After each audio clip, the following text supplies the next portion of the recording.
Je viens d'un lycée en Guyane française à Saint-Laurent-du-Maroni. Je viens du lycée Darius Milhaud, Kremlin-Bicêtre. J'étais au lycée Raoul Folleroux à Nevers, dans la Nièvre.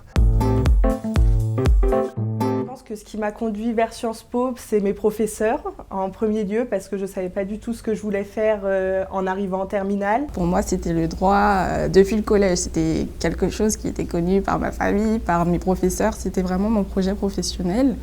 Mais arrivé en terminale, je ne sais pas comment ça m'est venu les RH, mais je me suis renseignée dessus et j'ai vu que c'était quand même un secteur très important au sein de l'entreprise. Je me suis dit, mais c'est tellement vaste, je peux tout faire là-dedans du coup.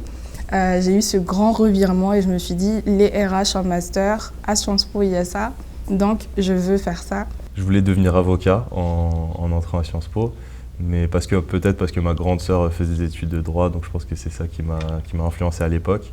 Mais petit à petit, à travers les enseignements, c'est vraiment l'économie qui m'a passionné. Mon premier semestre n'a vraiment pas été évident.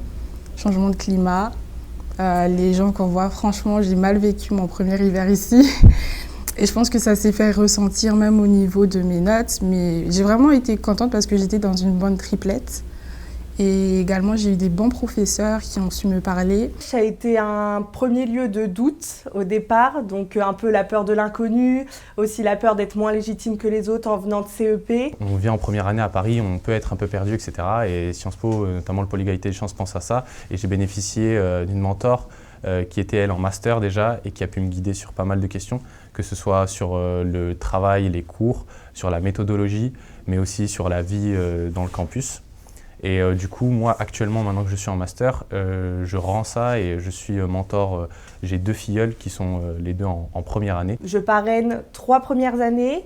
Alors mon rôle, c'est de les aider sur tout ce qui est méthodologie, mais aussi, par exemple, correction de travaux ou correction de mails si besoin. C'est un peu l'épaule sur laquelle elles peuvent se reposer quand elles sont un peu perdues.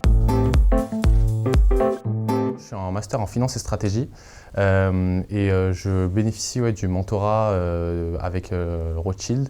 Donc j'ai une mentor qui est directrice, vice-présidente M&A chez Rothschild et c'est vrai que ça aide énormément, surtout quand on n'a pas spécialement de contact avec le monde professionnel par rapport à son master.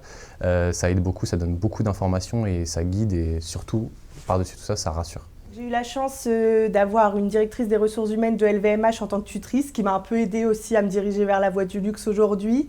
Ça a été vraiment très bénéfique parce que ça m'a permis un peu de me confronter à des professionnels qui ont pu me parler de leur métier. Et cette année, j'ai l'opportunité et la chance, grâce au programme au pôle égalité des chances, d'avoir une mentor de chez LVMH, plus particulièrement chez Céline, qui est directrice retail de la marque.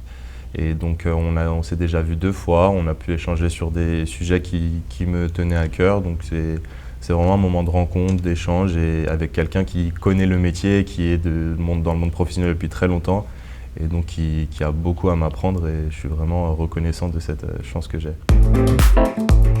Sciences Po.